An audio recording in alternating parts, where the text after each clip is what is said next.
వాళ్ళు మేధావులు పవన్ కళ్యాణ్ గారు 30,000 మంది అన్నాడు, 30,000 మంది అమ్మాయిలు మిస్సింగ్ అన్నారు, ఎక్కడ అని గొంతు దించుకుంటా ఉన్నారు. ఒక్కసారి పవన్ కళ్యాణ్ గారు ఆ రోజు మాట్లాడింది ఏందో ఒకసారి వినండి. 30,000 మంది పైచిలకు ఆడపిల్లలు అదృశ్యమైపోయారు ఆంధ్రప్రదేశ్ నుంచి. కేంద్ర ప్రభుత్వం నుంచి నాకు చెప్తే ఆ మాట నేను ఏలూరులో చెప్తే నన్ను తిట్టకుండా తిట్టాను. ఈ రోజు ఏమైంది? హోంమంత్రి శాఖ పార్లమెంట్ లో సహాయ మంత్రి చెప్తే అన్నారు కదా పవన్ కళ్యాణ్ గారు ఏం చెప్పారు ఆ రోజు చెప్పింది ఏంది, ఆయన కేంద్ర నిఘా వర్గాల దగ్గర ఇన్ఫర్మేషన్ ఉంది, అది నాకు ఇచ్చారు, దాన్ని బట్టి నేను మాట్లాడుతున్నానని చెప్పాడు.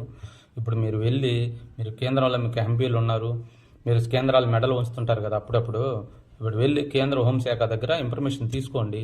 ఒకవేళ వాళ్ళ దగ్గర ఇన్ఫర్మేషన్ లేదన్నారు అనుకోండి, ఇది తప్పు కదా, కేంద్రం పరువు తీస్తా ఉన్నాడు, భారతదేశ పరువు తీస్తా ఉన్నాడు, కేంద్ర హోంశాఖ పరువు తీస్తా ఉన్నాడు, ఈయన అబద్ధాలు చెప్పేసి అని చెప్పి సుప్రీంకోర్టులో కేసు వేయండి. పవన్ కళ్యాణ్ గారిని సుప్రీంకోర్టులో దోషిగా నిలబెట్టండి మీరు. అది అబద్ధంగానైతే. ఒకవేళ నిజమైతే ఆ ఇన్ఫర్మేషన్ తీసుకొని రండి, వచ్చి అమ్మ 26,000 మంది పిల్లలు వచ్చారంట కదా, మీ లిస్ట్ మా దగ్గర ఉంది, పవన్ కళ్యాణ్ గారు దీన్ని ప్రచారం చేసి పిల్లల్ని అయితే తీసుకొచ్చారు, కానీ ఇంటికి వచ్చిన తర్వాత వాళ్ళు పరువులు తీయలేదు, రోడ్ల మీద పడేయలేదు, మీరు కూడా బయటకు వచ్చి చెప్పలేదు మా పిల్లలు వచ్చారని చెప్పి. మేము అలా కాదు, మీ పరువులు తీసేదానికి మేము సిద్ధంగా ఉన్నాము, ఎవరెవరైతే మీ పిల్లలు వచ్చారో మాకు ఇన్ఫర్మేషన్ ఇవ్వాలి, మేమంతా రోడ్డు మీద పడేసి మీ పిల్లల పరువు, మీ పరువు, మీ కుటుంబ పరువులన్నీ రోడ్ల మీద పడేస్తాం, మాకున్న అలవాటు అది, మేము మంచి చేయము, ఎప్పుడైనా చెడ్డ చేసేదానికి సిద్ధంగా ఉంటామని చెప్పి చేయండి. మరి అంతకు మించి ఇంకేం చేస్తారు మీరు? అదే చేయండి.